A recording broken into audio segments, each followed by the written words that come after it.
నువ్వు సుబుద్ధి కలిగిన దానవైపోవాలి. అట్లా అయిపోతేనే కుటుంబంలో ఏ సమస్య లేకుండా సంతోషంగా ఉంటారు. లేకపోతే కుటుంబంలో భార్యాభర్తల మధ్య ఐక్యత ఉండదు, పిల్లల జీవితాల్లో శాంతి సమాధానం ఉండదు.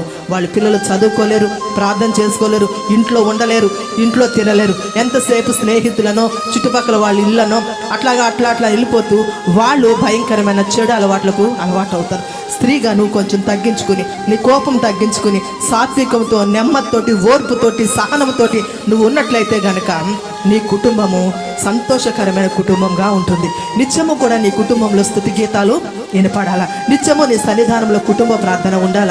నిత్యము నీ సన్నిధానంలో దేవుని ఆత్మ, పరిశుద్ధాత్మ ఎప్పుడూ కూడా మీలో సంచరిస్తూనే ఉండాల. స్త్రీ ఎప్పుడు ఇంట్లోనే ఉంటుంది కనుక దేవుని స్తుతిస్తూ ఉండాల, దేవుని మహిమపరుస్తూ ఉండాల, పరిశుద్ధాత్మను ఆహ్వానిస్తూ ఉండాల, భాషలు మాట్లాడడానికి ఆహ్వానిస్తూ ఉండాల. అలాంటి స్త్రీయే జ్ఞానం కలిగిన స్త్రీ. అటువంటి స్త్రీ తన కుటుంబాన్ని